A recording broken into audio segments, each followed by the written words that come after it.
Praise the lord. యేసునామమే జయము. మన రక్షకుడు మన విమోచకుడైన యేసుక్రీస్తు పరిశుద్ధమైన నామములో అందరికీ వందనాలు. చిన్న ప్రార్థన ద్వారా రాత్రికాల వాక్య భాగం ధ్యానించుకుందాము. పరిశుద్ధుడ మహాగణుడైన దేవ యేసయ్య, సర్వాధికారి నాయన, మీకే వేలాది వందనములు, కృతజ్ఞత స్తుతి స్తోత్రం చెల్లించుకుంటున్నాను. దేవ రాత్రికాల సమయంలో ప్రభు వాక్య భాగం ధ్యానిస్తుండగా వాక్య భాగం మాకు అర్థమవునట్లు సాయం చేసి మీ కృపలో బలపరిచి మీకు మాదిరిగా మమ్మల్ని నడిపించమని చిన్న ప్రార్థన యేసునామములో అడిగి వేడుకుంటున్నాను తండ్రి. Amen amen. తీతుకు రాసిన పత్రిక 2వ అధ్యాయము 6వ వచనము. అటు వలన స్వస్థ బుద్ధి కలవారై ఉండవాలని యవ్వన పురుషులను హెచ్చరించుము. ఆమెన్. దేవుడి వాక్య భాగం దీవించునుగాక. ప్రభు నుండి ప్రియులారా, ఇక్కడ వాక్య భాగంలో గమనించినట్లయితే అటు వలనే స్వస్థ బుద్ధి కలవారై ఉండవాలని యవ్వన పురుషులను హెచ్చరించుము.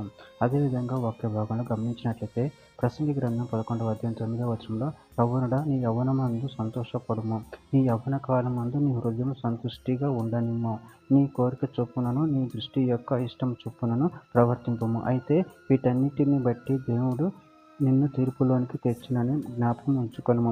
పేతురు రాసిన మొదటి పత్రిక 5వ అధ్యాయం 5వ వచనం. చిన్నలారా, మీరు పెద్దలకు లోబడి ఉండుడి. మీరందరూ ఎదుటి వాని ఎడల దీన మనసును వస్త్రమును ధరించుకొని మిమ్మును అలంకరించుకొనండి. దేవుడు అహంకారులు ఎదిరించి దీనులకు కృప అనుగ్రహించును.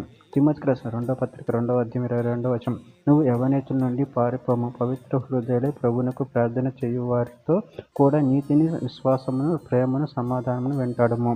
కీర్తన గ్రంథం 19వ అధ్యాయం 9వ వచనం. యవ్వనస్తులు దేని చేత తమ నడత శుద్ధిపరచుకుందురు, నీ వాక్యమును బట్టి దానిని జాగ్రత్తగా చూచుకున్నట్టు చేతనే కదా.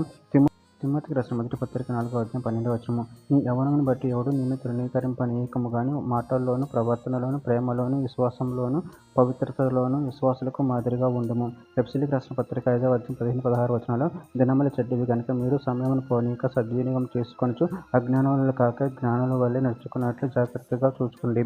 కీర్తన గ్రంథం 9వ అధ్యాయం 12వ వచనం. మాకు జ్ఞాన హృదయం కలుగునట్లుగా చెయ్యము, మా దినము లెక్కించుటకు మాకు నేర్పము. గళతీయులకు రాసిన పత్రిక 6వ అధ్యాయం 7వ వచనం. మోసపోకూడదు, దేవుడు ఎక్కిరింపబడడు, మనుషుడు ఏమి విత్తునో ఆ పంటనే కోయును. చివరిగా ఒక మాట.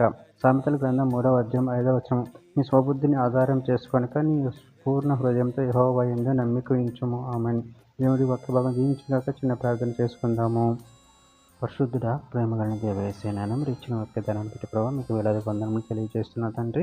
నాయన మేము స్వబుద్ధి గలవారమై నాయన మా యవ్వనమందు మేము సత్క్రియలను జరిగించే వరంగా, ప్రేమ కలిగి నడుచుకునే వారి మన శక్తిని బలాన్ని అనుగ్రహించండి. మీ సాత్వికంతో మిమ్మల్ని మహిమపరిచేవారు మన శక్తిని అనుగ్రహించండి. మీ కృపలో మమ్మల్ని బలపరచండి, స్థిరపరచండి. మీ చిత్తమును మా జీవితంలో జరిగించమని చిన్న ప్రార్థన యేసు నామములో అడిగి పెట్టుకుంటున్నాను తండ్రి. ఆమేన్ ఆమేన్ ఆమేన్.